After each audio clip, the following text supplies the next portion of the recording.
जी, hello दोस्तों, मैं हूँ कमर चीमा। और दोस्तों, जिस तरह कि आप देख रहे हैं, मेरे साथ मौजूद हैं साजिद तार साहब।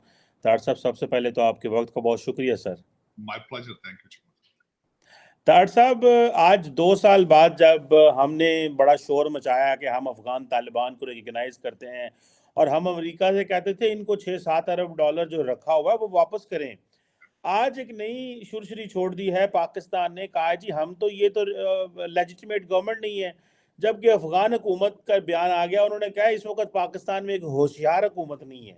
ये उन्होंने हमारे लिए एक नया टाइटल हमें दे दिया कि ये कोई होशियार हुकूमत नहीं है, ये कोई सही हुकूमत नहीं है। तार साहब, ये जो हमारी हुकूमत की कन्फ्यूजन है अफगानिस्तान के बारे में, और उन्होंने जो हमारे ऊपर इल्ज़ाम लगा दिया है कि ये भी कोई हुकूमत नहीं है, तो इस वक्त भारत और बाकी दुनिया तो हमारा मजाक ही उड़ाती होगी कि ये क्या है। एक तरफ हम ये कहते हैं कि आईएमएफ और यूरोपियन यूनियन का डेलीगेशन इमरान खान से जेलों में मिलता है, पाकिस्तान तो एक बनाना रिपब्लिक जैसी खबरें आती हैं। तार साहब, ऐसे तो कभी दुनिया में नहीं आई जैसे हमारी खबरें।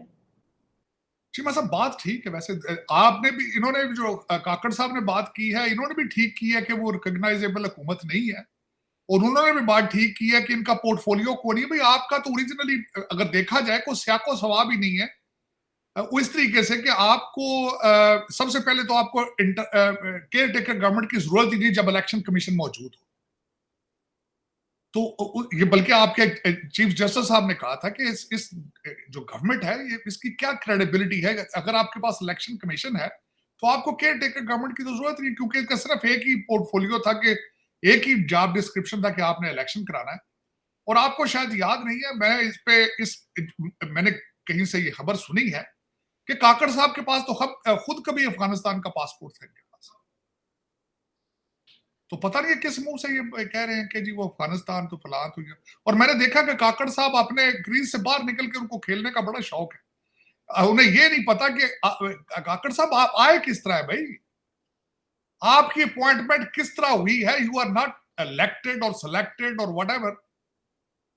मैंने उनके स्टाइल से देखा जिस तरीके से वो प्रेस कॉन्फ्रेंस करते हैं और जिस तरीके से वो करते हैं, वो मेरे ख्याल में इनको प्रेस कॉन्फ्रेंस भी नहीं करनी चाहिए, क्योंकि आपका दायरा इख्तियार ही कोई नहीं।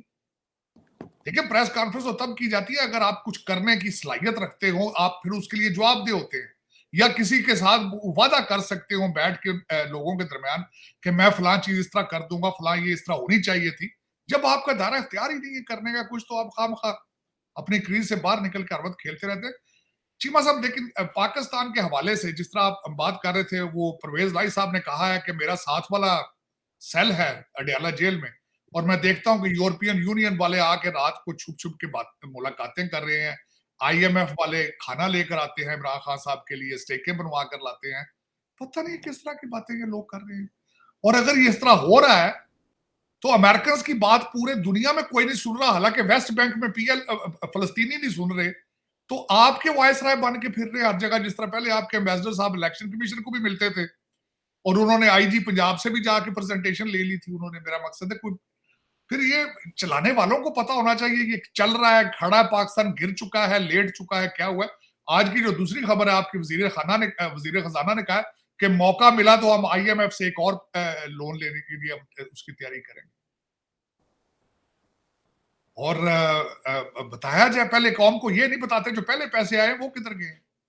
और इसके साथ जो है, मैं आज आई वाज शॉक्ड कि मैं वो अपना आपके जो सीबीआर के जो हेड थे पहले, शब्बर साहब, उनकी मैं किसी जगह पे सुन रहा था उनका ब्लॉग। तो उन्होंने कहा कि $150 बिलियन के एसेट्स पाकिस्तानियों के बाहर मौजूद हैं, जो ज्यादातर दुबई में है। और इस वक्त दुबई में सबसे ज्यादा प्रॉपर्टी लेने वाले आप दूसरे नंबर पर हैं। और हम शॉक्ड कि तीसरे नंबर पे कौन है। तीसरे नंबर पर हमारे अफगानी भाई हैं। क्यों? और दूसरा मैं जो बात बताता हूं, अफगानिस्तान में आप भाग भाग के क्यों उनकी स्टेटमेंटें देते हैं, क्यों आप उनके इतने प्यारे लवर बने, उनके कहते हैं हमारे भाई हैं, हमारे आपको पेटियों में डॉलर आते रहे हैं, अभी तक गश पड़ते हैं आपको उनके। मिर्गी के दौरे नहीं होते, पड़ते हैं, कहते हैं शायद, कहते हैं यार शायद हम काबल जाएं, शायद पैसे मिल जाए, शायद पैसे मिल जाए। अब आपने आखिरी ट्राई एक और भी की है। आपने अमेरिकन को कहा कि आपका असला हमारे मुल्क में चल रहा है, अब आप हमारी मदद करें और डॉलर दें। आप डॉलर मांगने के इतने एक्सपर्ट हैं, मेरे ख्याल में आपके ऊपर तो पीएचडी होनी चाहिए। इस सब्जेक्ट के ऊपर वैसे बड़ी जल्दी वेस्ट में पीएचडी के सब्जेक्ट शुरू हो जाएंगे कि how to become a backer, how to mint money, how to cheat people, how to sell terrorism, ये इस पे सब्जेक्ट बन जाना है। जिस खूबसूरती के साथ आप हमेशा कोशिश करते हैं कि दहशतगर्दी से कुछ ना कुछ निकल आए। मैं हैरान हूं इस बात पे कि आपको अभी आईएमएफ के पैकेजेस चाहिए, आपको अभी नवाज शरीफ साहब के बारे में मैंने खबर सुनी, क्वेटे गए हैं, 33 बंदे उनके साथ आ गए सारे, बाप के बाप से पूछ के उन्होंने कहा सारे शामिल हो गए हैं वो। और लेकिन उसमें खबर ने मुझे अट्रैक्ट किया, कहते नवाज शरीफ साहब ने कौम की किस्मत बदलने के लिए पैकेज का ऐलान कर दिया। मैंने पूरी प्रेस कॉन्फ्रेंस सुनी, एक जगह उन्होंने किसी मैन्युफैक्चरिंग, किसी एक्सपोर्ट की, किसी चीज की कोई बात नहीं की, कोई उन्होंने बात नहीं, बिल्कुल पीरियड। कोई उन्हें पता नहीं है इकोनॉमी के स्पेलिंग क्या है। डार साहब आ गए हैं 20 साल बाहर, 25 साल रहने के बाद उन्हें कोई पता नहीं पाकिस्तान में क्या पक रहा है। उन्होंने पोल कराया रिसेंटली, और पोल में आपको पता ही है, वोट जब भी कभी फेर हुए वो पीटीआई को जाएंगे। 2018 जैसे इलेक्शन, जिस तरह मैंने आपको कहा है, अब ये कहते हैं कि 90 सीटों के टारगेट है, 80 सीटें इनको दी जाएंगी। इलेक्शन का रिजल्ट तो आ चुका है, 60-65 सीटें जो है वो पीपल्स पार्टी जाएंगी, 30-35 जो है वो पीटीआई को जाएंगी। इस तरह की टूटी फूटी सी गवर्नमेंट आएगी। और दूसरा सबसे बड़ी बात जो अफसोस वाली है, सुना नवाज शरीफ साहब ने अपनी मिनिस्ट्रियां भी देने शुरू कर दी। बाप से उन्होंने वादे कर लिए हैं मिनिस्ट्रियां कौन सी देनी है, एमक्यूएम से उन्होंने वादे कर लिए हैं कौन सी मिनिस्ट्रियां देनी है। सारी सेटलमेंटें हो रही हैं। ये मेरे मुल्क पे अगले डाके की तैयारियां शुरू हो रही हैं। दुख के साथ मैं ये कहूँ, अगले डाके की तैयारियां हैं। और जो मियां साहब ने जितना खर्चा किया लंदन में, इतना 4 साल रह के वहां पे खाते पीते रहे, वो पता नहीं वो पूरा करेंगे। और दूसरा खर्चे बढ़ गए ना, ਹੁਣ ਅੱਗੋਂ ਪੋਤਰਿਆਂ ਦੇ ਪੋਤਰੀਆਂ ਵੀ ਜਵਾਨ ਹੋ ਗਏ ਨੇ, ਉਹਨਾਂ ਦੇ ਖਰਚੇ ਨੇ ਕਿੱਥੋਂ ਪੂਰੇ ਹੋਣੇ ਨੇ। ਇਹ ਕੌਮ ਹੀ ਕਰੇਗੀ, ਹੋਰ ਕਿੱਥੋਂ ਪੂਰੇ ਹੋਣੇ ਨੇ। ਆਈਐਮਐਫ ਵਾਲੇ ਪੈਸੇ ਤੇ ਲੰਦਨ ਹੀ ਪਹੁੰਚਣਗੇ ਤੇ ਦੁਬਈ, ਔਰ ਟੈਕਸ ਤੁਹਾਡੇ ਤੇ ਲੱਗਣਗੇ। ਫਿਰ यही this is what the formula is since 76 years. दुख वाली बात, अफसोस। और दूसरा जो मैंने आपको बताया था कि दूसरे साइड की हालात ये है, मैं आपकी कौम की तस्वीर पेश करना चाहता हूँ इससे पहले कि अमेरिका की हम बात करें। कल मरवत साहब बाहर आए हैं जेल से, और पानी की बोतल हाथ में लेकर बाहर निकले। उन्होंने कहा ये आधी बोतल मुर्शद ने पी है, तो मैंने ये बोतल किसी पीटीआई के कमिटेड कारकुन को देनी है। तो पीछे से किसी कारकुन ने नारा लगाया, उसने कहा नहीं, इस तरह नहीं होना, इसको टैंकर में डालें, हम सारे उसमें से पीना चाहते हैं। पीछे से एक और कारकुन ने कहा, उसने कहा टैंकर में ना डालें, पाकिस्तान के दरियाओं में डालें, सारा पाकिस्तान पिए। मुर्शद, वाह वाह। Now Cheema Sahab, after listening to this, you predict your future. क्या आपका, ये एक वकील कह रहा है और सामने खड़े वकील सुन रहे हैं। एक लॉ ग्रेजुएट ये बंदा है, और जिसका जूठा पानी लेकर आया उससे पूछ के, वो ऑक्सफोर्ड ग्रेजुएट, यहां से फोरकास्ट कर ले अपना फ्यूचर। ये आपके पाकिस्तान की हालत है। चल, किस्मत आपकी कहती ना, माइंड सेट है, फिर क्या इसका किया जा सकता है। जिस तरह अगले दिन वो एक क्रिकेटर है जिसको को पता ही नहीं है कि क्या नेशनल टीवी में बैठ के उसने, रजाक साहब ने एक माइंड सेट की अक्कासी की है कि हम पाकिस्तानी किस तरीके से, हम कितने छोटे ज़हनों के लोग हैं हम लोग। चले चीमा साहब, इसमें दुआए खैर ही हो सकती है, और इससे आगे क्या हो सकता है। तार साहब, एक बड़ी और डेवलपिंग स्टोरी हमारे सामने आई है कि इंडोनेशिया के सदर ने प्रेसिडेंट बाइडेन से मुलाकात की और उसने कहा कि America should do more to stop atrocities. मतलब अमेरिका दुनिया से कहता है डू मोर, इंडोनेशिया के सदर ने अमेरिका से कह दिया डू मोर। और आपको पता है कि इंडोनेशिया जो है वो सबसे बड़ा मुस्लिम कंट्री है दुनिया के अंदर। How do you see this, क्या प्रेसिडेंट बाइडेन पे इसका कोई असर पड़ेगा? क्योंकि अरब वर्ल्ड तो नाकाम हो गई, वो तो खामोश है, उनका तो किसी ने सुनी नहीं है, वो तो आपस में पाटे पुटे पे हैं। तो ये तो ये तो मैं समझता हूँ पाकिस्तान से भी अच्छा है। बोला तो सही, साड़ी थी कि आवाज भी नहीं सुनी। नहीं चीमा साहब, आप बोलने की सलाहियत नहीं रखते ना। आप सलाहियत किस तरह रखें? आप डॉलर रियाल लेंगे आपके, तो फिर डॉलर रियाल बोलने से तो नहीं मिलते ना। बोलेंगे तो आपको जिनको डॉलर देते हैं वो नाराज हो जाएंगे। चीमा साहब, बाइडेन ने क्या जवाब देना है जब आपके 57 इस्लामिक कंट्री नहीं कुछ कर सकते, तो ये क्यों करेंगे?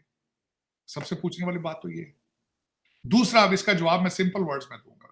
चीमा साहब कहते हैं दुनिया की इकोनॉमी में से न्यूयॉर्क को आउट नहीं किया जा सकता, और न्यूयॉर्क में से यहूदी इंस्टीट्यूशन आउट नहीं किए जा सकते। तो आप खुद इसका अंदाजा लगा लें कि दुनिया किस तरह, मेरा मकसद है कि उनके खिलाफ जा सकती, पीरियड पॉसिबल नहीं है।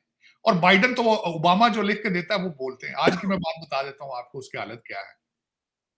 अभी president Xi is still here और उस बंदे ने प्रेस कॉन्फ्रेंस में उसको डिक्टेटर फिर कह दिया। उसको ये होश नहीं है कि मैं कर क्या रहा हूं, बोल क्या रहा हूं, उसको क्या पता है। और दूसरा, चीमा साहब यहाँ पे जो प्रेसिडेंट शी है वो आए हैं, और उन्होंने, मैं आज बल्कि अभी ट्वीट ही करने लगा था कि एक डिमेंशिया का सफरिंग पेशेंट प्रेसिडेंट, जिसको कोई पता नहीं, ओबामा जो तकरीर लिख देता है वो कर देता है। रिलेशनशिप ठीक करना चाहता है, और रिलेशनशिप ठीक किस तरह से हो रहे हैं, 2 पैंडा वापस आ रहे हैं। पहले 2 पैंडा उन्होंने दिए थे चाइना ने, एक उसमें से मर गया था, एक वापस चला गया कुछ महीने पहले।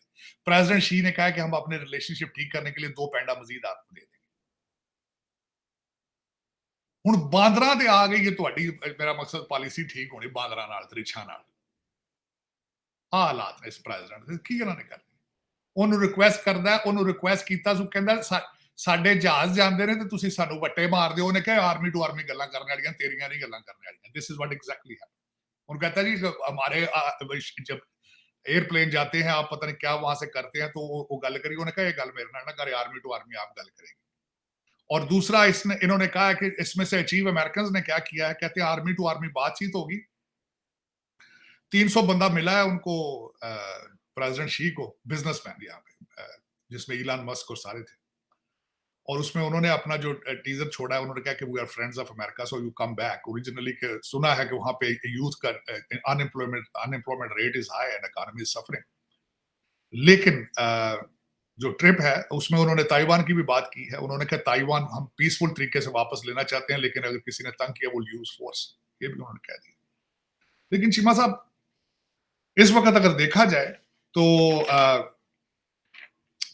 दूसरा, दोनों के हालात ये थे कि दोनों ने मिलकर प्रेस कॉन्फ्रेंस तक नहीं की, दोनों ने अलग अलग की प्रेस कॉन्फ्रेंस। बाइडन ने तो बिल्कुल जो पीछे से ओबामा ने लिख के दी थी वो टेलीप्रॉम्प्टर पे उन्होंने पढ़ दी, एक लफ्ज चेंज ना उसने किया है, ना हो सकता है उनसे। 4 घंटे की मीटिंग थी, सारा टोटल परेशानी के आसार जो टोनी बिल्कन के सर पे थे कि ये पता नहीं किस वक्त सो जाए, शायद पता नहीं कितने टीके लगाकर उसको बिठाया हुआ था प्रेसिडेंट बाइडन को उन्होंने। 4 घंटे, वो तो 4 मिनट नहीं बैठने के काबिल। वो तो इलेक्शन लड़ने को तैयार है अगला, तो आप कैसे? नहीं चीमा साहब, यही तो बात मैं यहाँ पे बताना चाहता हूँ। 2 कैंडिडेट अगले दिन, रिपब्लिकन कैंडिडेट्स की जब डिबेट हुई है उसमें हमारे विवेक रामास्वामी जो है वो जाती दफा बता गए। उन्होंने कहा कि असली कैंडिडेट सामने लेकर आओ और मैं धोखा ना दूं, ये उनकी वर्डिंग थी। असली कैंडिडेट्स में से उनका नाम उन्होंने लिया है Newsom, the governor of California, और मिशेल ओबामा। उन्होंने कहा ये 2 कैंडिडेट मैंने सुना ये आ रहे हैं, असली कैंडिडेट लेकर आओ, हमें खराब ना करो पॉलिटिक्स में।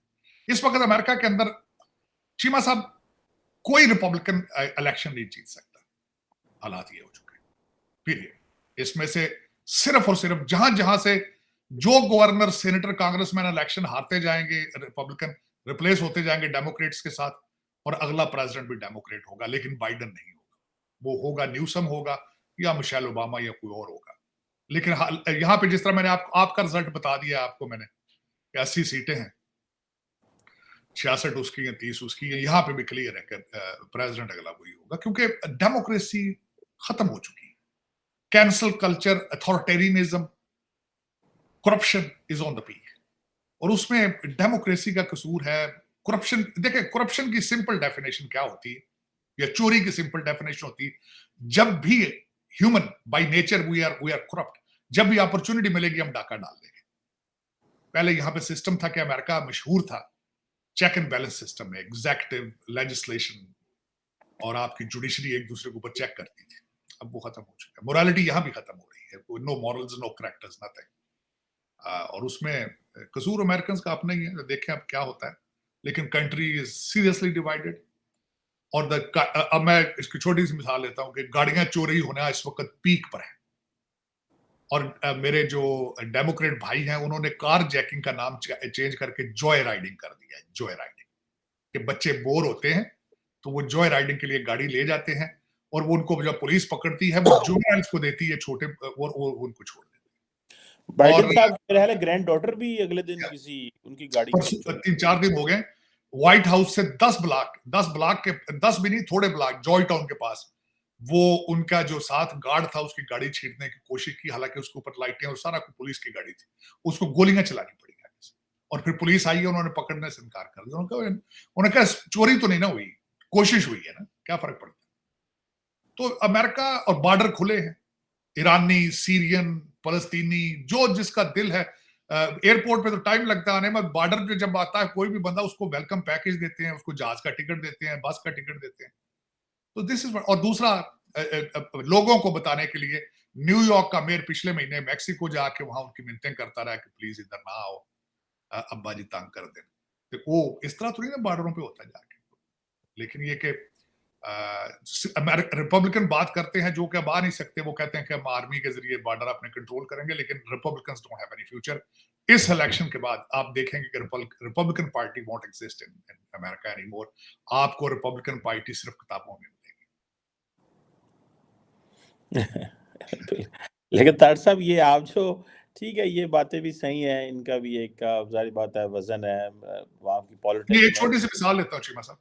जी जी। इस वक्त फलस्तीन को सपोर्ट करने के लिए हर जगह के अंदर रॉयट्स हो रहे हैं। हाँ डीएनसी के कल परसों वॉशिंगटन डीसी में उन्होंने अटैक किया, घेरा डाला उन्होंने। डोम के अंदर चले गए, कैपिटल हिल में घुस के उन्होंने वहां पे अटैक किया। जो मर्जी कर लें आप, अगर आप डेमोक्रेट है, you have a licence to kill. और दूसरे 6 जनवरी वालों को 18-18 साल सजाएं दे दी। डोनाल्ड ट्रंप 3 साल इनको किसी को नहीं पता चला कि किधर है, जिंदा है, मर गया, किधर गया। जो ही उसने प्रेसिडेंसी का अपना डिक्लेयर किया है, जो ही उसके पोल ऊपर आए हैं, इस वक्त 91 चार्जेस है उसको, 91 चार्जेस।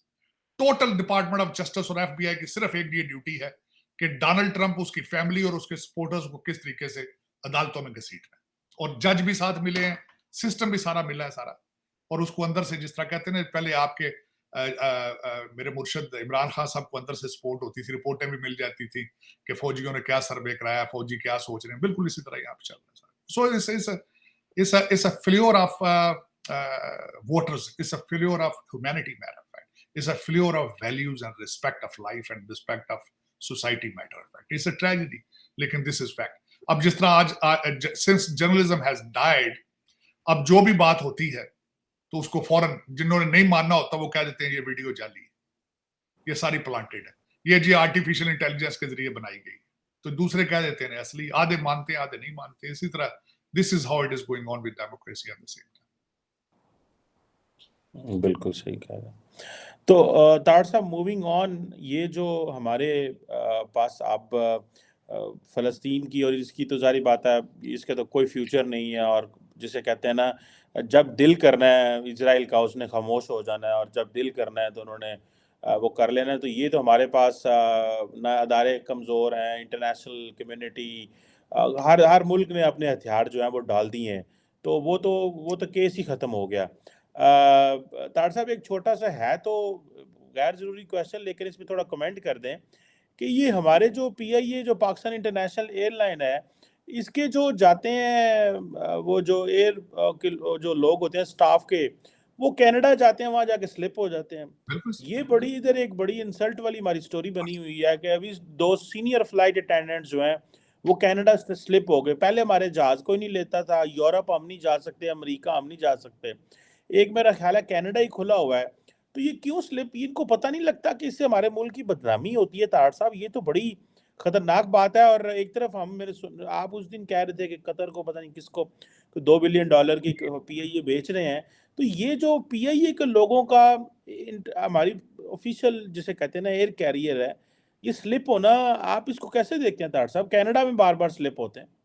चीमा साहब, बदनामी तो तब होती है अगर नामी हो, इज्जत तो, बेइज्जती तो तब होती है अगर इज्जत हो। पहली तो बात ये है। और दूसरा, ये आप कह रहे हैं पीआईए वाले, आपके मिनिस्टर सारे, मैं अब मैं बताता हूं बात। मुझे एक दफा किसी डिप्लोमेट ने बताया था कि एक आपका प्राइम मिनिस्टर, आखिरी उसका अलविदाई एशाइया था, तो उसने एक यूरोपियन एम्बेसडर को कहा था कि मेरे बच्चों के वीजे लगा दे। Prime minister. तो जब आपके दूसरा देखें आप, मैंने आपको अभी अर्ज किया था कि आपके 2 बिलियन के एसेट्स हैं, 2 बिलियन आपके पाकिस्तानियों को पैसा बाहर पड़ा है, तो 200 बिलियन ना 2 बिलियन, 200 बिलियन। तो उसमें पीआईए का स्टीवर्ड है, उसकी क्या औकात है? और दूसरा आपको बताऊं ये कि पहले आज तो स्लिप हो रहे हैं, पहले सारी स्मगलिंग करते थे। पहले ड्रग स्मगलिंग में पकड़ा जाता था आपका क्रू पूरे का पूरा, फिर आपके आईफोन की स्मगलिंग में पकड़े जाते थे, फिर आप कोई कोई एक चीज छोड़े तो तब है ना, कुछ किसी चीज में कुछ कोई कह जी फलां चीज ये गलत, ये पीआईए वाले गलत कर रहे हैं, इसने बड़ा ज्यादती की। दूसरा कौन सा डिपार्टमेंट ठीक चल रहा है अगर इसने गलत? तो जब उन्होंने अच्छा किया, मैं तो कहता हूँ भागे, क्योंकि पीआईए तो पता नहीं आज है कल नहीं। जिस एयरलाइन के पास पेट्रोल लेने के पैसे ना हो,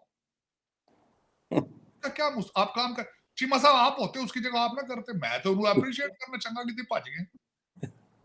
आप मुझे ये बताएं, आपका वजीर आजम नहीं रहना चाहता वो कोई भी पाकिस्तान के अंदर? लंदन से आते हैं, लंदन वापस चले जाते हैं, तो वहां पे एयर स्टीवर्ड क्यों रहेगा? वहां पे जर्नैल सारे रिटायर होते हैं, सारे फौरन वापस, जज रिटायर होते हैं सारे बाहर, बल्कि रिटायरमेंट से पहले। बल्कि अब मैं आज की बात कर रहा था, मैं जो मैं उसी वीला की बात कर रहा हूं, चीमा साहब आपके majority bureaucracy is dual citizen, और उनके और लीगली पाबंदी नहीं है उनके ऊपर डुअल सिटीजनशिप की। है शर्मिंदगी वाली बात कि उन्होंने ओथ उठाए हैं दूसरे मुल्कों की सिटीजनशिप के, और पूछने वाला है ही कोई नहीं, कोई पूछने वाला नहीं। और दूसरी आपकी जो निकली है, वो अभी स्कैंडल निकला कि रिटायरमेंट के पैसे डॉलरों में बाहर भेज रहे हैं आप, डॉलर कन्वर्ट करा करा के। कोई इज्जत बेइज्जती तब होती, इज्जत हो तो बेइज्जती तब होती। तो जब 12,000 पासपोर्ट आपने अफगानियों को बेचे, अफगान जब आपको दिए हैं सऊदी अरेबिया वालों ने, रह गई पासपोर्ट की वैल्यू उसके बाद आपकी? उसके पास इज्जत आपके पास थी उसकी? हालांकि सऊदीज इतने हमारी सपोर्ट करते हैं तार साहब के, हज के दिनों में सऊदीज अपना जो कस्टम के लोग हैं वो इस्लामाबाद ले जाते हैं, ताकि इधर ही एंट्री डाल देते हैं, मतलब इतना ताकि वहां पे बर्डन ना पड़े, बड़ी हमारी मदद करते हैं। बड़ी मदद करते हैं। मुझे दो चीजें नहीं भूलती, बुखारे हरा के रास्ते में मुझे किसी ने वीडियो बना के भेजी है, वहां पे कोई 50 बंदा मांगने वाला बैठा है, सारे उम्रे के वीजे लेकर गए हैं।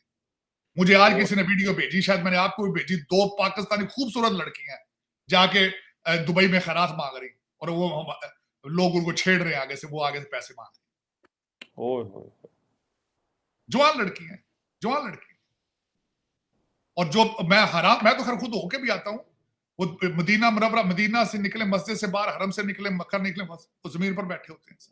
अंदर मैं कई दफा बैठा हूँ जाके, मैं हरम शरीफ में बैठा हूँ, साथ आके बैठ गया पाकिस्तानी, उसने कहा जो मेरी जेब कटी गई है, ना खाने को है, ना पीने को, ना जहाज भी नहीं, टिकट भी कोई नहीं। मैं हमेशा एक लफ्ज करता हूँ, शर्म कर बेगैरता, मैं अमरीका तो इथों मंगण आया, और सामने उथों मंग जाके तू मेरे को मंगण लगा। चीमा साहब, ईमान की कमजोरियां हजूर, 25 करोड़ लोगों में ईमान की कमजोरियां। मेरा मुर्शद अंदर जेल च बैठा, ਉਹਦੀ ईमान की कमजोरी है। पीर मुर्शद ढूंढदा फिरदा ਹੁੰਦਾ ਸੀ, ਮੈਨੂੰ ਤਾਂ ਕਿਸੇ ਏਜੰਟ ਦੀ ਨਹੀਂ ਲੋੜ खुदा ਨਾਲ ਗੱਲ ਕਰਨੀ ਹੋਵੇ। ਉਹ ਕਦੀ ਜੇਰਮ ਪੈਰੀ ਪੈਂਦਾ जाके, कभी बकरे करदा, कभी कब्रिस्तान च सिरियां सटदा जाके। ओ यार खुदा, यार ईमान इतना कमजोर तुम्हारा फेथ, इतना ईमान कमजोर।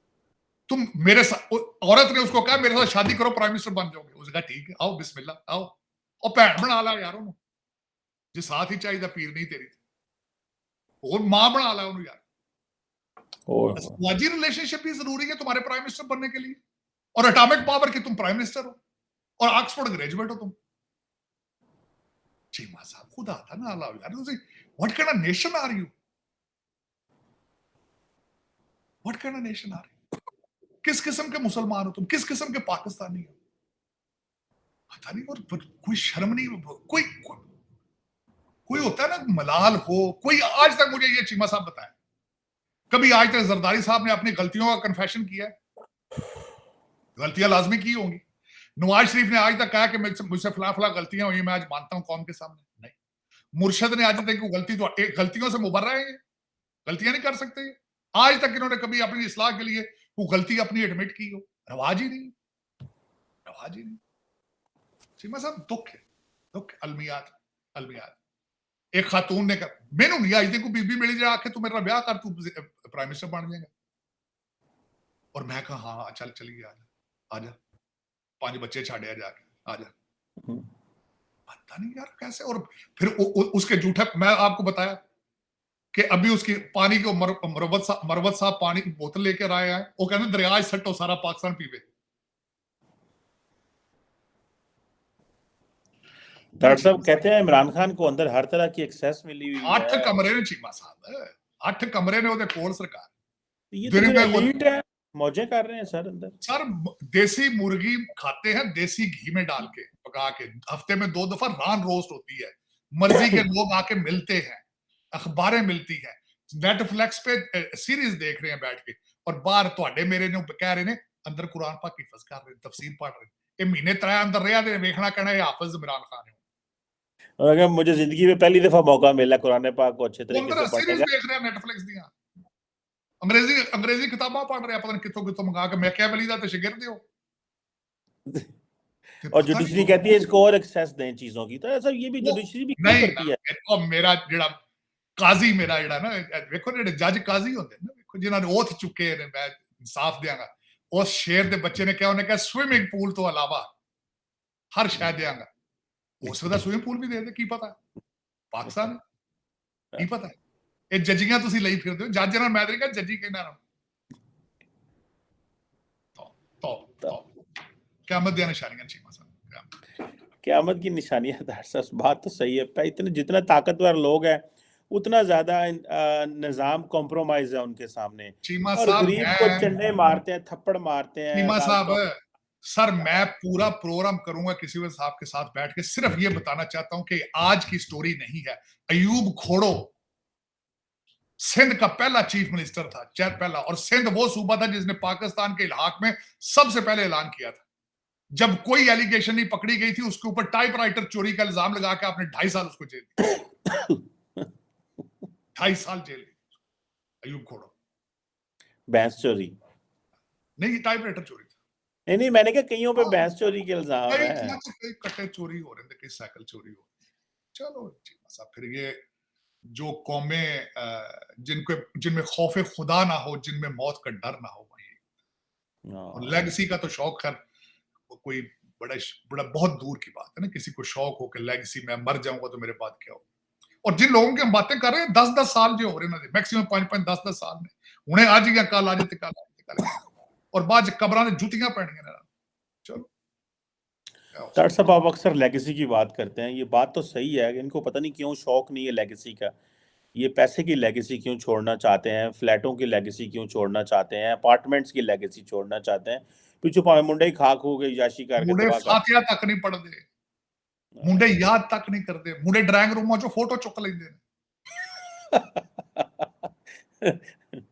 सही बात है कि ਇਹਨਾਂ ਨੂੰ ਸ਼ੌਕ ਪਏ ਨੇ, ਖੌਫ ਖੁਦਾ ਕੋਈ ਡਰੋ ਯਾਰ, ਕੋਈ ਤੁਸੀਂ ਕਿਹੜੇ ਨਵਾਜ਼ ਸ਼ਰੀਫ ਕਿੰਨਾ ਚਿਰ ਹੋਰ ਕੱਢ ਲੇਗਾ, 10 ਸਾਲ 5 ਸਾਲ, ਉਹ ਬਾਬੇ और ਦੂਜੇ ਜਿਹੜੇ ਤੋਰੀਆਂ पे ਖਾਂਦੇ ਨੇ ਜ਼ਰਦਾਰੀ ਸਾਹਿਬ, ਉਹ ਵੀ 5-10 ਸਾਲ ਹੀ ਕੱਢਣਗੇ, ਹੋਰ ਕੀ ਕੋਈ ਤੋਰੀਆਂ ਖਾਂਦੇ, ਜੋ ਤੋਰੀਆਂ ਵਾਲਾ ਸ਼ਾਹ ਹੈ ਨਾ, ਤੋਰੀਆਂ और दाल खाते हैं, ਤੋਰੀਆਂ ਦੀ ਦਾਲ ਖਾਂਦਾ, और ਪਤਾ ਦੂਜਾ ਸਿਸਟਮ ਕੰਮ ਨਹੀਂ ਕਰ ਰਿਹਾ, ਕੋਈ ਕਹਿੰਦਾ ਹੁਣੀ ਚਲ ਬਚ ਜੇ, ਅੱਗੋਂ ਜਿਹੜਾ ਪੁੱਤਰ ਹੈ ਉਹ ਵੀ ਕੋਈ ਧੀ ਪੁੱਤਰ ਵਾਲਾ ਨਹੀਂ ਹੋ, ਮੇਰਾ ਮਕਸਦ ਹੈ ਕੋਈ ਹੁੰਦਾ ਕੋਈ ਉਹ ਚ ਬਸ ਕਰਨ, ਕੋਈ ਖਾਨ ਸਾਹਿਬ ਨੇ 71 ਸਾਲ ਨੇ ਕਿੰਨੇ ਹੋਰ ਕੱਢ ਜਾਣਗੇ, ਕੋਈ ਕਿਸੇ ਨੂੰ ਕੋਈ ਹੁੰਦਾ ਕੋਈ ਮੁਸਲਮਾਨ ਬਣ ਜਾਣ ਪੱਕੇ, ਕੋਈ ਇਸਲਾਮ ਤੋਂ ਡਰ ਜਾਣ, ਕੋਈ ਪਾਕਿस्तानी ਬਣ ਜਾਣੇ ਕਮ ਸੇ ਕਮ, ਪਤਾ ਨਹੀਂ ਇਹ ਕੀ ਲੋਕ ਨੇ ਯਾਰ, ਲੰਦਨ ਚੋਂ ਨਿਕਲਦੇ, ਲੰਦਨ ਪਿੱਛੇ ਟੁੱਟਦੇ, ਪਤਾ ਨਹੀਂ ਨਾਨਕੇ ਨੇ ਲੰਦਨ ਦੇ ਇੰਨੇ ਇੰਟਰਸਟ ਨਹੀਂ।